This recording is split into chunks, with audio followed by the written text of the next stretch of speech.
Okay, today I want to start with a quote, and maybe it'll resonate with our guest. If you don't take action, you're not going to go anywhere. I don't know if that resonates. That's it. So when I started in real estate, I listened to the Bigger Pockets podcast, and one of the quotes that resonated with me the most in the beginning was massive action equals massive results, and it ties exactly into that. Okay, very good. Well, I'm Robert Nerney. And I'm Jason Pacheco. And we're your hosts of Road to Real Estate, a podcast about real estate, small business, and the independent spirit. Today our guest is, you want Jim or Jimmy? Jimmy's good. Okay, Jimmy Murray, and he is from the Lion Property Group, and thanks for coming by. We appreciate it. Yeah, thanks for having me. I'm ready to let it rip. What's up, Jimmy? All right. What's up? Yeah, so, I kind of know you from the big lion symbol. Yeah. So why don't you tell everyone about where that came from, how it started, what do you guys do at the Lion Group? Yeah, so honestly, got really lucky. So Lion kind of came to me, or actually it came to me at 6 a.m. one morning, working a corporate job. I had a whiteboard in my living room, which might sound kind of crazy, but it was in my first 4 unit that I was house hacking, and I drafted 3 companies that I wanted to launch in order to buy my way out of corporate America, to become a corporate dropout. 2 of the companies never made it. Lion ended up making it, and along the way, we wanted to create a logo. And we had this gentleman on our team. He was a biomedical engineer, and he couldn't find a job, so he was painting for us on the side. And he said, hey, my girlfriend is in school for graphic design. Can we create a logo? And we were like, yeah. What do we have to pay her? He's like, oh, just $50. She gave us business card designs. She gave us this whole Google Drive of designs for $50. And it was the second revision. She's like, I thought it would be really cool to model the lion after a door knocker. And then it came with a ring on the nose. And I'm like, looks like a bull. Remove the ring. And then that's how Charles was born. Wow. So this is Charles. That's Charles on the Nice. sleeve here. Mm-hmm. So my son was 2 years old, and he started calling the Lion logo Charles. We have no idea. We can't find like a Charles the Lion book, podcast, movie, nothing. So now it's Charles Lion. Yeah. So awesome. so you said that the biomedical engineer was painting for you? Yes. What was Yep. he painting? So he's painting insides of units. So okay. helping us with apartment turnovers. Gotcha. Yep. So the company started how long ago? In 2015. All right. So just crested 10 years. Yeah, so what are you guys doing over there? Yep. So vertically integrated property management company. So we vertically integrated on the distribution and acquisition side. That's where I play best. Now we're starting to integrate on the services side. So core business is property management, 900 doors under management through Rhode Island, Southern Mass, and now launching in Eastern That's Connecticut. A lot. 900. Yeah, That's awesome. a fair amount of work. Yeah. That's why we have a large team, super helpful. From there, ended up building a real estate sales team. So we have 7 agents on our team. How many? 7. Oh, you said 70. No, 70. Well, soon, maybe we'll get there. And then from there, built the off-market side, and then we flipped 12 to 15 houses a year as well. But How honestly, many? 12 to 15. 12 to 15, nice. I'd like to get that up to 100 a year, so that's the goal. So we're trying to build the infrastructure behind that. But that really drives the retail side, because then you can circle prospect from there. So it's all an ecosystem that feeds itself. But now, the best part about the property management company is that we can scale within our own income statement. So if I look at that income statement, we spent $1.5 million with subcontractors last year. So now I can go and pick apart that P&L and say, well, we spent $300,000 on plumbing. Let's go buy a plumbing company. Or spent $150,000 on landscaping. Let's go buy a landscaping company. We know that we have a great culture. We care about our people, and we can scale from there. So a lot of people are like, Jimmy, why are you leaving Fidelity Investments, making good money, and you're going into property management? Like, what are you thinking? And to me, it's infinitely scalable, because now we can scale off of our own profit and loss statement. It's not like we have to go out and find new clients. Our clients are already in our book. So what was the first segment of the Lion Property Group? Was it property management? Property management. Yeah. So first property we managed was a 3-unit on Robin Street in Providence. And man, that was something interesting. So that's right by the Coca-Cola factory over by the VA. Yeah. Oof, that was fun. That was a good one. So you managed it. So what does that entail? Yep. So management to me is all inclusive. So the best way one of our clients described it is we're their bullshit shield, right? Mm-hmm. So Right. everything that goes down, we protect them and we provide passive income. So our tagline is peace of mind and passive profits. So you hand over your building, we take care of all communication with the residents, rent collection, leases, tenant placement, all the maintenance. So we have an in-house maintenance staff of 9 folks that work between turnovers, and I call them like my dink and dunk guys, handymen. But really, we take care of everything so that you can sit on the beach and collect cash flow. Yeah, Nice, that's awesome. cool. And now, when you were sitting back and you sit in your living room with the whiteboard, right? And you had three businesses you wanted to kind of go after. Now, what made you think of this one? Was it a passion? Did you see it to be profitable? Like, why did you kind of think of this idea? So honestly, like I've heard, I forget who coined this phrase, but like I didn't win the birth lottery. Everything I had to work for, and extra hard. I started looking at what buildings returned on a per unit basis in terms of like what you make in the long run. And in this building, one of the guys that I knew that used to reside in this building was Mark Santos. And Mark Santos put together this crazy analysis, and he's like, honestly, if you're winning in the long run, your multifamily assets should make you $150 per month net in the long run. Now, month to month, maybe you make more, but then you have the giant CapEx expense or whatever it is. You should average $150 per month per door. And I started looking at it, and I'm like, well, at this point, I didn't know how to raise capital. Like, Were you into real estate already? When you were was. working at Fidelity, did you own any property? So started at Fidelity, bought my first multifamily probably a year into working Fidelity after I failed the Chartered Financial Analyst exam. So Kyle bust my balls on that. He's like, I passed all 3 levels the first time. I was like, congrats, bro. Yeah. Congrats. Yeah. I failed the first round, and they sent me this nice postcard, and they were like, congratulations, you scored in the top 10% of the failures. I'm like, shit. So at that point, I'm like, all right, so do I invest another 6 months of my life studying for this exam, or do I invest the same amount of money and I buy my first multifamily? I mean, I bought my first 4-unit for $140,000. Yeah. Which is Wow. nuts. Where was that? Right in Darlington and Pawtucket, next to St. Cecilia's Church. Yeah. Right, that's Yep. my parish. Yep. Oh, no kidding. Yeah. Small world. Yeah, Look I'm at right that. down the street. Look at that.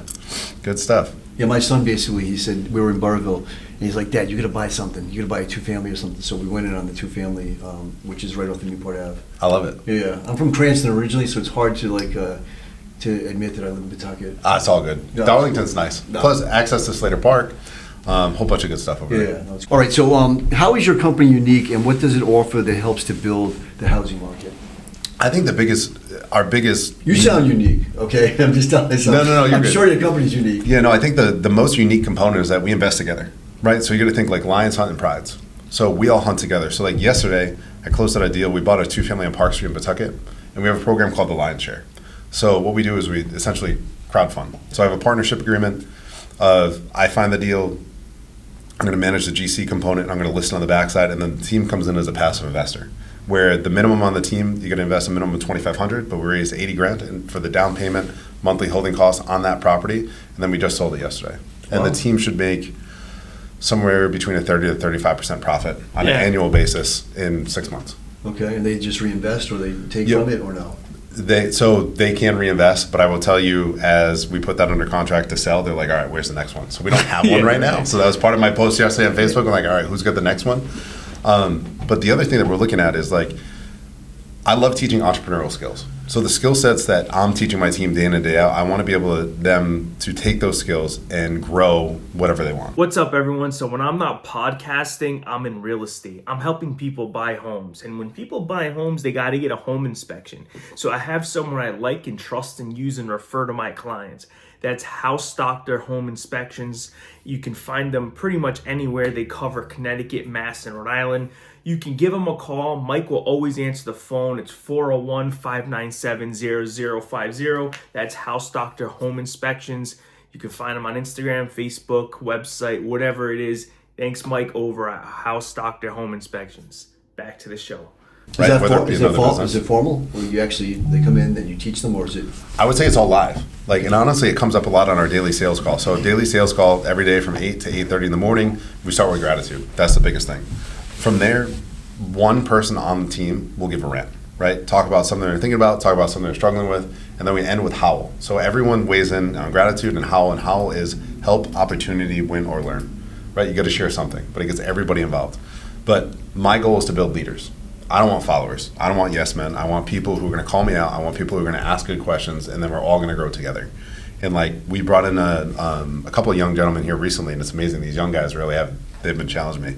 But from calling you out, or just because they're unique and you're shaping them, like the things that I'm like, this is gospel. They're like, is it though? Yeah. Is it like, talk me through like, how did you get there? Or like, honestly, That's pretty cool, though.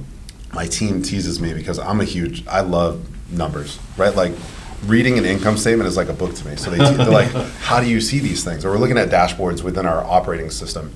And it's funny, my ops manager was like, you assume all these things? I'm like, I'm not assuming this. I'm going to coach you through this of like why this is the gap. And I'm like, see that number? He's like, yeah. And I'm like, well, this is why this is the number. And we back it in. I'm like, this is the reason. And it was like this whole long thing, and the team sitting there like, whoa. Yeah. But I want to teach people how to be leaders on their own, but also be able to examine these profit and loss statements, not only on the real estate side, but on the business side, because right now we're in the middle of arguably the largest wealth transfer in terms of you got boomers retiring, and they're trying to sell these businesses that are profitable or multifamilies that are profitable, and you got a younger generation, the millennials, that don't want to own them. Straight up. So we're in this great Why is time that? period. Why don't they want to own them? I'm not What's sure. okay. I'm not sure. I'm on the flip side of that. Like, I'll buy every Right, business. right. I just need to. I know now. I just have to find a great operator. Yeah. So like I've been a huge follower of Cody Sanchez. I don't know if you guys have come across Cody Sanchez. I don't Cody. And I just got into her. I just got into her twice annual private mastermind. So I'm gonna spend 2 days with her in Austin, really? the first weekend of May, which I'm hyped for. But essentially, you have this giant transfer of cash flowing businesses that folks don't want to own. You get these boomers that are retired, so you can go out, sell or finance them, and then you have the cash flow from the business, which honestly is way more profitable if you know how to manage it than real estate. Right. And what's your take on, so we had 2 guests on here, and they're saying on market 2-3 family units are just, they're not profitable right now. That's You can't not the touch way to them. go. You can't touch Right. them. Honestly, that's why we've gained entry into the Connecticut market, because it makes sense. So I own a 4-unit up in the Fairmount neighborhood in Woonsocket. We're going to sell that one. It should trade in the 650 to 700 range. It's 3 3-bedroom units, 1 2-bedroom unit, and it's got a massive 5-car garage behind it with a loft. So you could create an ADU. It's got off-street parking. It's got a huge wraparound deck. That building cost me $11,000 a year in taxes. I own a building in Taffville, Connecticut, in between both casinos. I am into that building for less than $400,000. My taxes are $5,200 a year compared to the $11,000 a year. So that's it. That's $400 a month in my pocket, and the rent roll is exactly the same. Wow. Yeah. That's amazing. So what are you saying? Because, people do reach out to me as a realtor. There's buyers out there. Let's say they came up to you or one of your team guys and they said, hey, I want to get into real estate and start investing. I'm into the multifamilies. Can you set me up on a 2-3 family search? Are you saying, yeah, let me do that? Or are you kind of coaching them, maybe telling them now's not the time? Like, what's that convo like? Coaching them up. Great question. So I'm telling them, look, we got to look for a 3 or 4 unit. That's financial security. You probably come across a bunch of people and they tell you, they're like, well, one more tenant, that's going to be a big headache. And I'm like, one more tenant, that's going to protect your bank account. Right. Because in a 2-family, if you're living in 1 unit, that resident moves out, who's helping you pay the mortgage? Right. Nobody, right? Like in that 3-family or 4-family, now you have more financial security. But guess what? When you increase the rent, you increase it $50 per month, you increase it across 3 tenants. Right. More protection. Also, like I have these clients that trust me on a level that I sincerely appreciate. I just helped them buy a 4-unit off market Oh, that there you they go. didn't even see. They didn't even see it. Really? I They walked must through have, big on confidence. FaceTime. Yeah. But you hear a lot of people throw shade that like, oh, you can't make money on a Moss deal. I have made hundreds of thousands of dollars on deals from Moss Home Solutions. You have to buy it correctly, right? So we bought this 4-unit. It was a 3-unit in front, and then it had an additional 3-car garage with a 2-bedroom unit above and in the back. Did I see you at that one? No, I don't think so. I feel like I black out every time I go there. I'm like, I see so many people. Yeah. It's like No. like a who's who of real estate when we walk these deals. They were asking $398. We locked up at $460. Wow. Now, if you see what's on the market in West Warwick, like 3 to 4 family, you're paying $500-$600, and like it's not in great condition. It's like okay, there are people living there, but it's not truly turnkey in my opinion. So we locked that up at $460. We budgeted $100K rehab, and then the BPO. So when you go through the hard money process, you're gonna have lenders that look for either an appraisal or a broker price opinion. So the lender Are that these first-time investors? these are first-time investors. Wow. So they trusted you to FaceTime them and go hard money and do that whole process. That's Yep. great. And honestly, I backed them up as a guarantor on this loan in order to get them the financing that I get. So first deal, I got them financing at 1.10% on hard money with only 10% down on purchase and $100,000 rehab funded. Now that broker price opinion came back at $700,000. Wow. So guess what's going to happen? Yeah. They're gonna go out because they're going to live in this one. They're going to go get their VA loan. They're going to get all their money back, and then we're going to go out and find the next one. And that's how we stack it. But I told them, I'm like, guys, listen, I just need you to be patient. We're going to find it. But when I say go, we gotta run. Right. Like we just sprint, and we're gonna pull it all together, and we're gonna make it happen. That's awesome. But by the way, like I'm gonna give you my full book of contractors. I'm gonna give you access to all the capital that I have, and I will fully back you up if you run through this deal. But hey, guess what? You miss a couple mortgage payments, sign it over to me, and I'm gonna run the play, right? But this is where this is the best get rich slow scheme I've ever found. It just takes time. So if you're willing to be patient and put in the work, you can win. Yeah, so what are some of your non-negotiables at the Lion Group? I guess for the team, do you have some core principles or Core values, baby. core values? So tomorrow I'm flying down to Dallas. I'm a part of a mastermind called Apex. And Apex has been life-changing for me on the personal side and on the business side. The first time I flew down, there's always one thing that I'm going to pull out of that quarterly event that I'm then going to go to work to achieve over the next 90 days. So the first time I went down there, I'm sitting there, and I'm a room full of savages from across the nation. And I all realized in real estate or everywhere? anything, any industry you can think of, all the way from like cancer life insurance, all the way to architects, power washing companies, ton of roofing companies, because in Texas you have all that storm weather, and those roofing companies make a ton of money. But you name it, there's one woman who owns, I think, like 7 daycares from Canada. Wow. And she's has a team of like over 100 people. So very broad scale. But I'm sitting in the room. Now, who started Apex? Ryan Stewart, hardcore closer. Dude's a savage. He's lived a life. Like, I would pick up one of his books if you haven't heard of him or follow him on social media. He's hot shit, but whatever he says and does on social media, that is him in person. Those are the people I want to follow. And also, like, we go out there. He's got 4 kids, and honestly, his oldest is right around the age of my oldest, and it's cool because like the kids are running around the office. Oh, really? They're very Wow. respectful. Yeah. But it's kind of like the life that I live. I'm like, well, Connor's at my office sometimes. I've got Ada at my office sometimes, and I get my kids involved so they can be exposed to that, and it's another dimension of learning for them.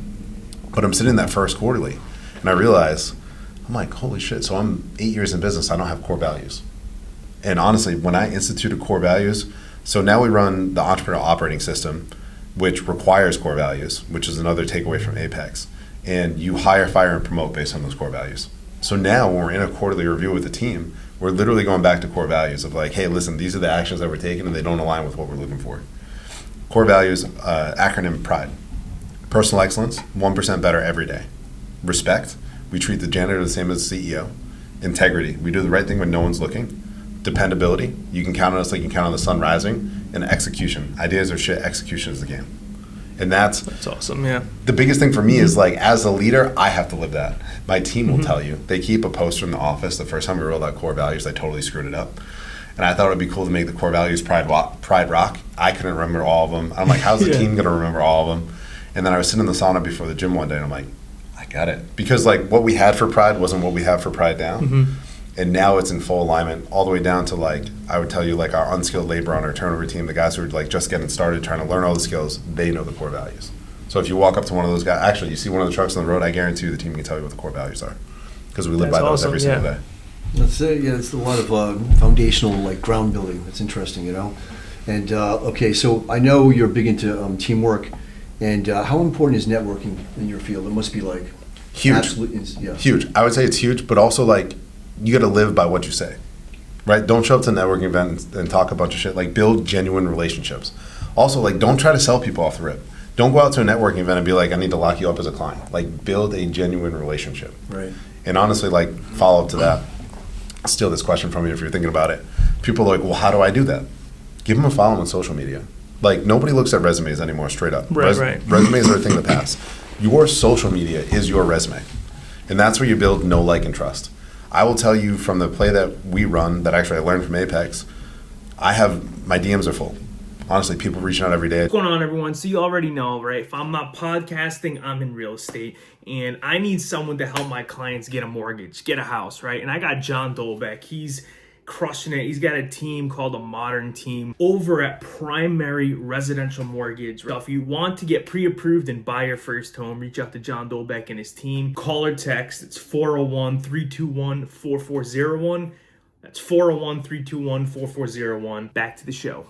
Joke with the team that my DMs are hotter than the girls posting bikini pics. But it's because I'm building genuine relationships with people. But by the way, like when you look at my social media to when you meet me in person to when you watch my videos, like I am that same person. And that's the power that I bring. But also, like, I'm going to follow other people's stories. And if they're doing something cool that resonates with me, I'm going to $1.80 strategy on their posts. Or we're going to slide into their DMs based off a story. I would say, like, DM slides from the story. That's how you build the relationships. Hey, man, that's a super cool gym you're at. Like, how'd you learn about that one? I've never seen that one. Or like, hey, that's really cool that you took your daughters to, I don't know, that playground. Garden like, City. Where is that? Right. I'd love to take my daughter there. And you build that genuine relationship. So it starts with networking and meeting people. And then it continues with building quality relationships. And that's what's going to lead to opportunities. I mean, just this morning, I had Joe Solo Moretti reach out. And he's like, I think the only time I can catch you is if I meet you at the gym at 5 a.m. I'm like, all right, game. So like literally, we structured a deal this morning that's gonna make us both a lot of money, from a solar contract that we're gonna put on a laundromat and one that we're gonna put on my office building. But he kind of met me where I was. He likes to work out early in the morning too. But that's how we built the relationship over time. That's cool. That's really cool. And I like the integrity there. It's not like it's not a pretense. Like No. You're looking for some depth. Yeah. Yeah. That's awesome. That's a great philosophy for life. No doubt. Yeah. You're up, dude. Oh my God. Fire away. All right. So, are there books that are required reading for those that you coach? You coach, right? Coach Yes. and mentor. Okay. You know so what? actually, I love this. All right. Talk a little bit about coaching and mentoring before we get into the books. Yeah. So honestly, my favorite form of coaching I call Saturday session. So Saturday session, we're gonna go work out for an hour. We're gonna get some breakfast, and we're gonna come into the office. We're gonna sit there for 2 hours and build a game plan of like where you're at now and where you want to be in the next 90 days. And I would say these are good for every 90 days. So anybody on my team, I offer this for free. We do offer this outside of that. There's a financial cost to it, but it's really cool to be able to sit and build a game plan to help people grow because people think it's a lot harder. So I have an agent on my team, and they were unsure of whether or not they could quit their corporate job. And they're like, well, who can help me with that? I'm like, yeah, me. I'm the guy. By the way, so like, funny thing, when I left Fidelity, I wrote an exit email to the lyrics of Notorious B.I.G. to 200 of my closest friends at Fidelity. Yeah. And it literally sits on the wall outside of my office. And it's the coolest thing of like, I was totally burned the boats at the shore, so I couldn't come back. But also like, here's the treasure map if you want to quit corporate America too. So I sat down with this individual on my team, and I said, all right, let's figure out all the ways you make money right now. You make money as a realtor. Our team's going to pass you leads. And then, all right, you need 4 closings here, 4 closings here. It was like 16 closings, plus they had this other business that they were working on. And I was like, so how much money do you think you need to quit your corporate job? And they're like, 80 grand. I was like, cool. So this framework that we just built out, you think that's pretty achievable, right? I was like, by the way, here's the number. So if you execute on this, you're going to make 200 grand this year. And they're like, wait, what? Right. They couldn't believe it. Yeah. Yep. So begin with the end in mind and then just build backwards. Yeah. So if your goal in terms of, because everyone's going to come out and chase money, right? And that's the first goal, right? All right, I want to quit my corporate job. I know that I need to fund my life, take care of my family. So you start with the number and you build back transactionally. Also, I would say, if you're going to quit a job, have a safety net to fall back on. Like when I quit my job, I had $100,000 in cash in the bank just in case. Yeah. But I also owned a fair amount of real estate. I owned a company. So like if things went sideways, like I could take care of myself. Now, like. Was the company the Lion Group? Yep. Now, how long did you own that company before? Honestly, I own that. So I quit on Connor's first birthday. So my last day in corporate America was on Connor's first birthday. Connor's about to be 9 at the end of July. So I owned it. I want to say I owned it for probably 3 years. Mm-hmm. 3 years before I quit. But I mean, for the first 2.5 years, I didn't take a paycheck. No paycheck. Oh, wow. Mm-hmm. And I think that's the biggest thing. Like a lot of people, they want to make the money and spend the money, make the money and spend the money. And honestly, you're never going to get ahead. So the longer that you can make money in your business or your side hustle and then reinvest it. And then this is something that I listened to another entrepreneur. His name is Keith Gauss out of Jacksonville, Florida. And he went through this income statement analysis. And he's like, all right, this is your business right here. You run your business on a 25% margin. All right, cool. He goes, so that money that you make at that 25% margin, why would you buy anything else? I'm like, well, what do you mean? Well, if you run that at a 25% margin, then why are you going to go invest here to make 10%? Versus if you reinvest in your business, you're going to make 25%. Why would you do that? Right. And I think that's what a lot of people don't look at. They're like, well, I need to diversify. I'm going to make the money here. And I'm going to diversify. I'm going to put in my 401k or whatever else. Well, if you know the track record of the stock market is 10% annual returns. And by the way, like talk to Kyle, CFA, he has $0 in stock market. It's all in Right. real estate or in businesses. Because he knows, all right, if it's going to be 10% over 25-year annual return, but I can reinvest in my business at 20, 25%, name it. Right. That's where you want to reinvest your money. That's where That's it's really best spent. Yeah. And then I wonder what percentage of people do that though. they probably don't look at it like that Yeah. because that's like such an additional frame. Like most people don't even save. Like I think about, you were asking about required reading, and I'm a total book nerd. But I think like every high school student should be required to read The Richest Man in Babylon because there's only 3 things that you need to know. I had that in my hands the other day. I haven't read it. I love that. I love the synchronicity of this conversation. This is really good. So, I mean, 3 key themes coming out of The Richest Man in Babylon is you have to save your money, and then you have to invest your money, and then you have to find like the resource of how to invest your money, right? Because in that book it talks about how he found a guy that was going to bring these jewels back, and they were going to be able to sell these jewels for more money.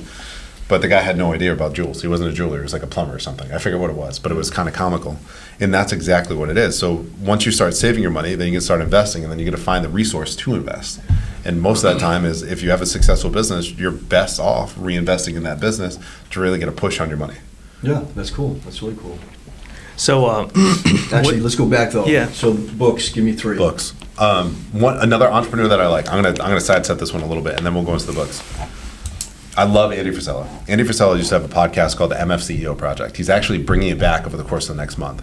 He transitioned in 2020 to run a podcast called The Real AF, and some of his segments are about business. But on that Real AF podcast, you can go back. And this weekend I went back.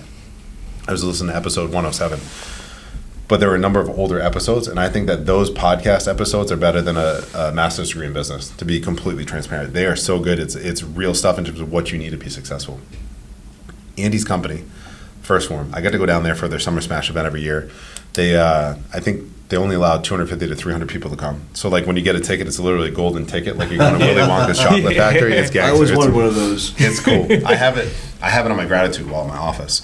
But when you walk in, it's very deliberate how they structure their office in terms of what you see and when you see it.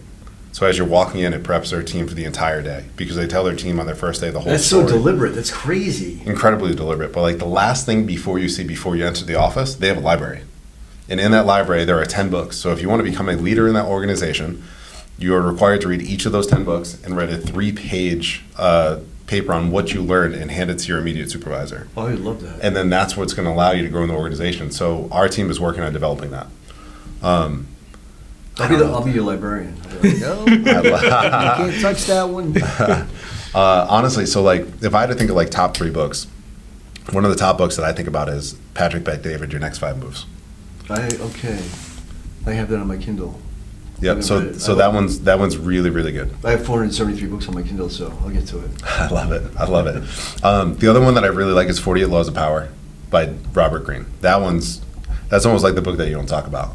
But that one is What is it? 48 Laws of Power by Robert Greene. We don't talk about Bruno. Yeah. That one is so crazy powerful. Really? And honestly, I've referenced that with my team all the time. I'm like, what law is that, guys? And we're like, oh, shit, it is one of the laws. I'm like, that's right. That's exactly right. And you like the book Principles?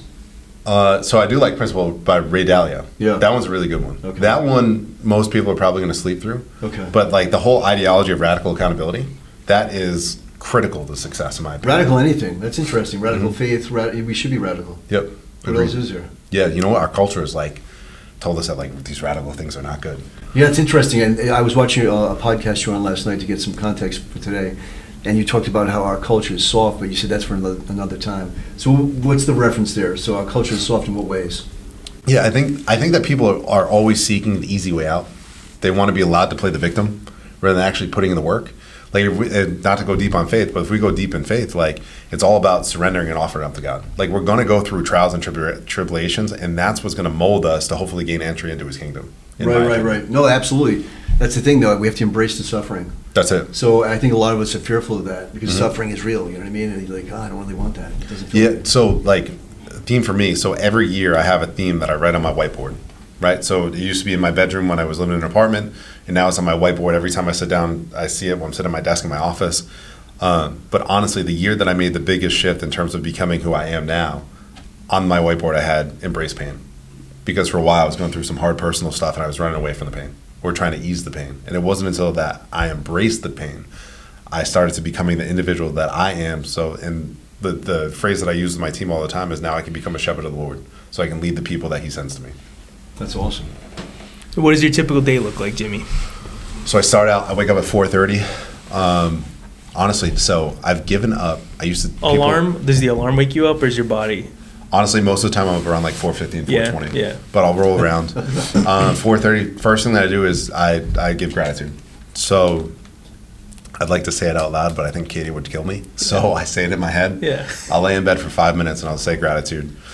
Just all the things I'm thankful for. And people are like, well, how do you practice gratitude? Honestly, the first thing that I thank God for is a roof over my head, a nice, comfortable, warm bed, healthy children, food in the fridge, a car to drive to the gym. It's all simple things that we have. Like, we take all these things for granted.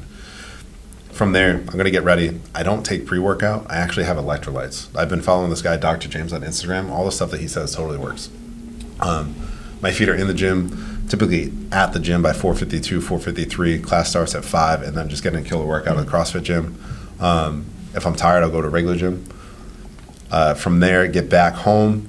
My almost 2-year-old daughter loves the cold plunge. She's obsessed. Oh, really? Oh, my gosh. She said knows, she's 2? She's almost 2. She's not even 2 yet. So That is so funny. when I get home, she knows because she hears the truck shut off and she'll yell from her crib. So I'll bring her down. And then protein shake. And then she'll start because I have it in my basement. So she'll start pulling on the gate. And then I have to open the gate for her and she'll go down. She has to go first. I can't go first. She has to go first.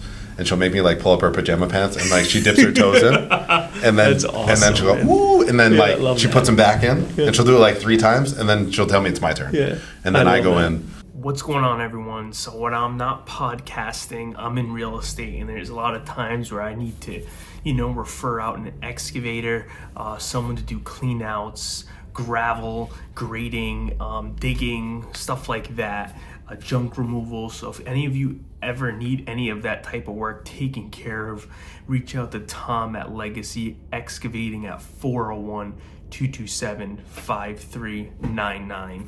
Reach out to Tom. He'll take care of you. Back to the show. Just your toes.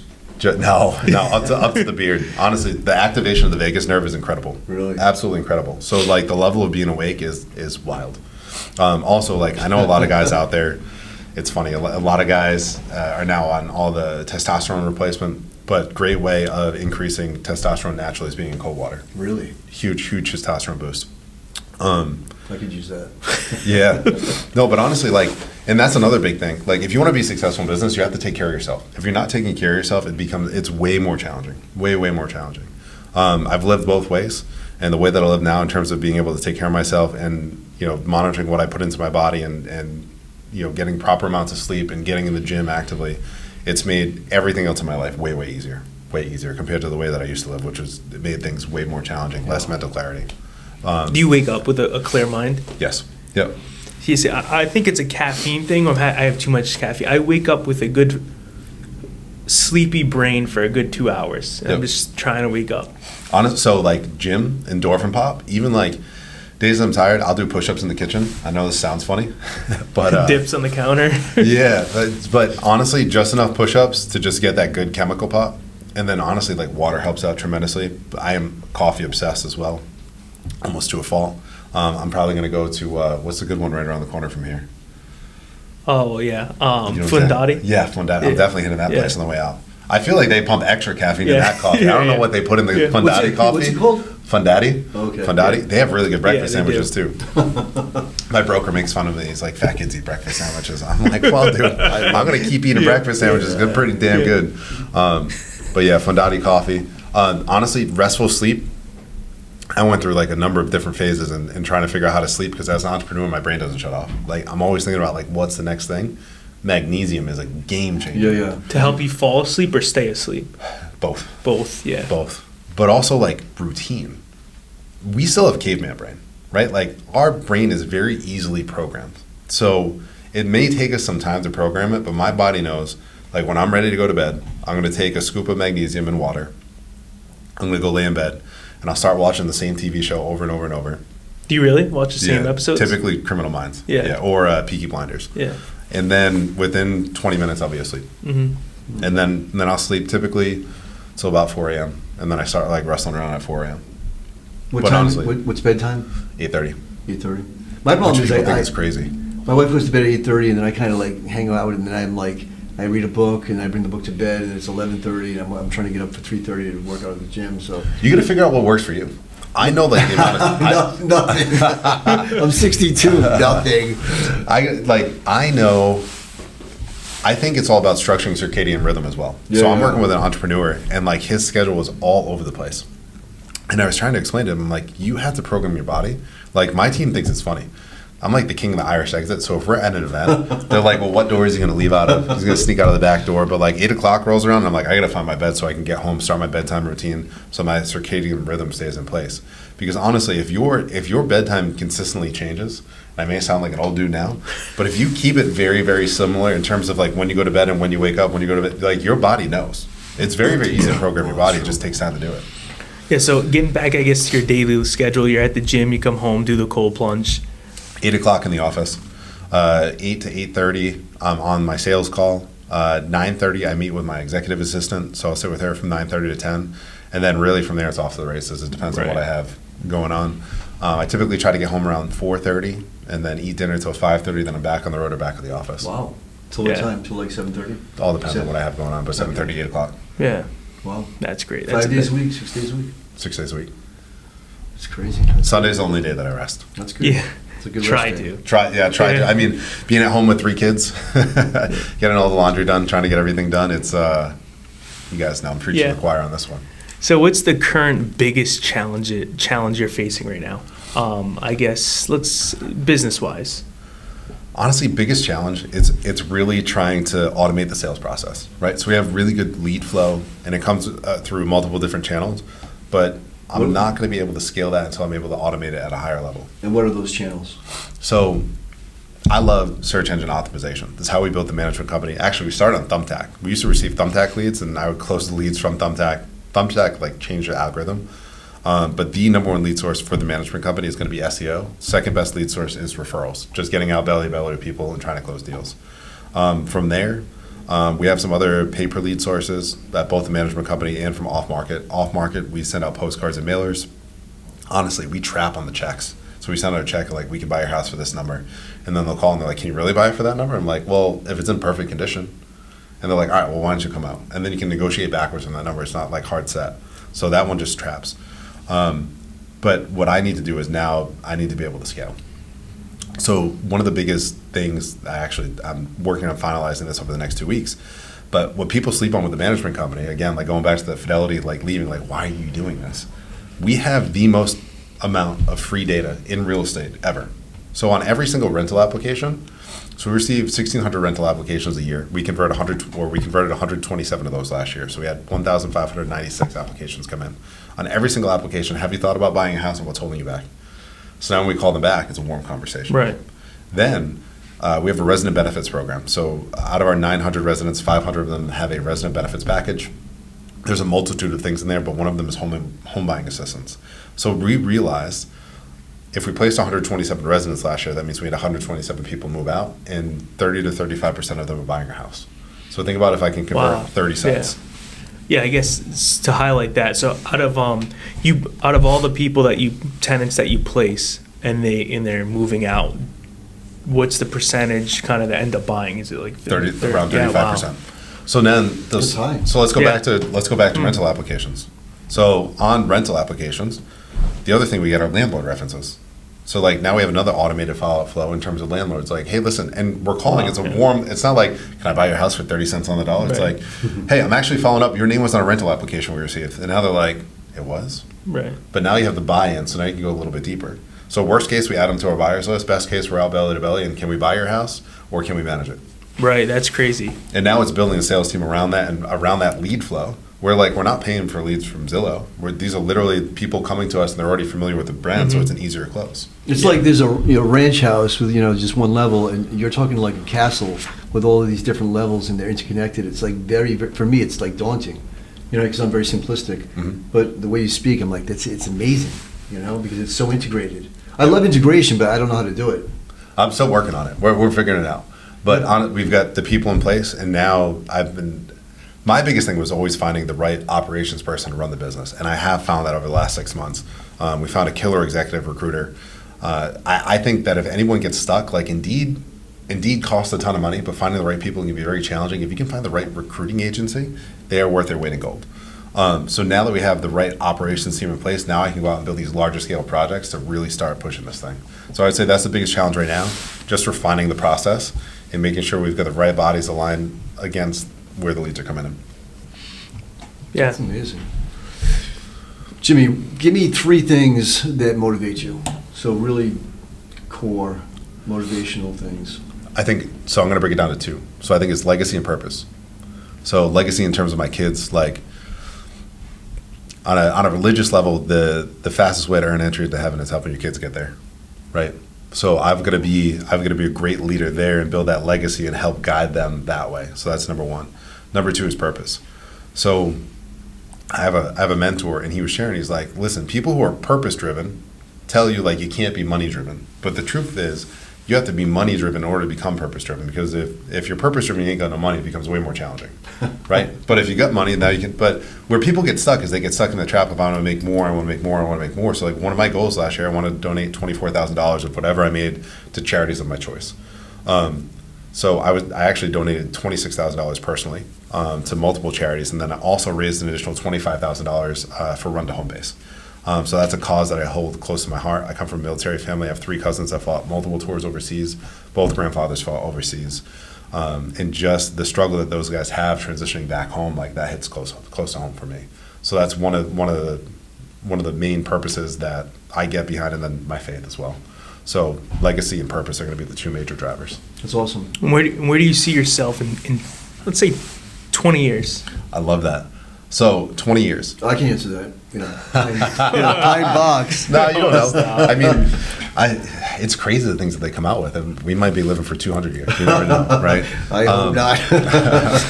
Honestly, for me, 20 years, I'm going to be. I have the picture of the house on the vision board. I'm going to be in the last house on Block Island before the North Lighthouse. I'm going to be living there. I'm going to be running a private equity company, and I'm going to have a private jet fly to me, whatever companies I own. But honestly, I'm going to scale from the real estate business into a private equity company to buy these boring small businesses, because entrepreneurs and small businesses have the greatest ability to have an impact on the community and help make people's lives better. And that's the name of the game right there. Yeah, and I see your passion. You do love the real estate, helping folks, but I feel like you love helping entrepreneurs become leaders. That's it. Yeah. That's the name of the game. It's super cool. Honestly, I love watching people win. Right. Right? That's Particularly great. like... Yeah. No matter what field, though, you could help them? Yeah, I think so. Because it all comes down to fundamentals. Like, honestly, in business, any business is broken down in 3 pillars. You have sales and marketing, operations, and finance. And that's it.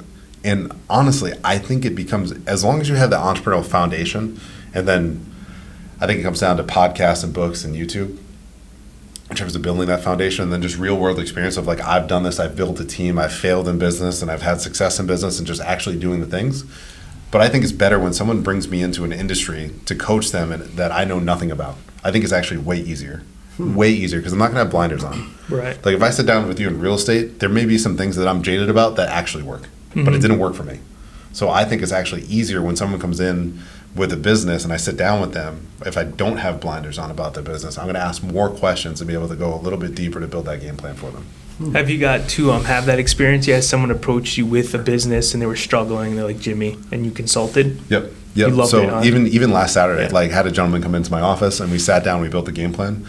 Like he had somebody else like not treat him correctly in terms of building a game plan on the marketing side. And I was like, hey man, so we have this thing on my team called 131. So I went through an operational period in my business where people would just come into my office and dump their trash on my desk. Not literally, but in the sense of like, I have this problem, solve it. We're not going to be able to scale it together. I'm not going to be able to make your life better if you keep dumping your trash. So we have a 131. What's the one problem? What's the 3 potential solutions? And what's your solution you think we should move forward with? So this gentleman, and this is like structuring the sales process. So some of my posts are going to be lead funnels in order to create traffic into my DMs. And then the DMs, I'm going to have a specific script that I leverage in order to convert that into a coaching client, into a sales client, no matter what it is, right? So this was actually my first time running this script, and I converted both of them, so it was super cool. But he sat down and I was like, all right, this is what you're looking at. He said, this is my problem. And I said, well, this is how we structure it on the team. I said, so there are 3 ways to solve this problem. And I went 1, 2, 3. And then I showed him, he goes, well, third solution is what I was running. And he goes, and that didn't work for me because it was expensive and the guy wasn't doing his job. He goes, but number one, he goes, now I know how that guy was doing his job. He goes, I didn't realize what the product was behind it, but now I have the time, and this is at literally 5% of the cost, so now I can go run it. But I built that 1-3-1 of like, okay, it's scaled. Do you want to do it yourself where you input more time and it's a lower cost, all the way up to, all right, this is the highest cost and takes the least amount of your time. Cool. It is cool. See, if someone brought in like a laundry basket with all socks that none of them matched, and I threw it, like, what would you do with that? Light it on fire. That's That would be me. This is mine. No, If we had honestly, 1-3-1, mine would be like, here are the socks, none of them match. Can you help me? That's my basement right now. So like my little guy, so like Katie runs a household and she's super successful, but like she's like, why do you only buy Connor black socks? And I'm like, well, if I buy him 20 pairs of the same black sock, and like one day one gets in and the other day one gets in, well, I can still match those. If they're all different colors, that's just not coming back. It's under the couch. It's upstairs in his room, stuffed in his mattress. Can't find the socks. So I'm gonna send you a picture from my basement later when I'm home, because there's a big pile of socks. And I'm like, I'm just gonna get rid of all of them and buy brand new socks. But as a metaphor, though, what would you say to the person? If that person came and that was basically... Yeah, we'd start to break it down. Okay. So honestly, I did this weekend. I'm gonna start to take all the socks. I'm gonna lay them out to figure out what pattern that we can find. That's interesting. Right, and then if it's a pile of dirty socks, like obviously it's work that we procrastinate on. So how do we make sure we don't get back there? That's awesome. Rob, want to wrap it up? Yeah, sure. Yeah. No Do you, problem. anything you want to touch on? Nah, man, this was good. You guys. I do have a question, though. Do Do you have a podcast? So, do you have a podcast? Podcast is called The Cashflow Kings. Okay. I think we push out maybe like 2 episodes per month right now. We've got a bunch of stuff pre-recorded. So candidly, like I still record with Frank Padalano. He's been a great partner in business and a great co-host on the podcast. So I'll record with him and then he pushes it out. I'm not sure what the podcast schedule it is, but essentially at this point, with my time, I show up, we record, and then he runs the whole production side of things. That's cool. Yeah, absolutely. I was thinking you definitely should be on a podcast. I appreciate that. Yeah. You have so much to say. All right, so we have 3 concluding questions that we ask all of our guests. The first one is, what is the best cup of coffee in the state?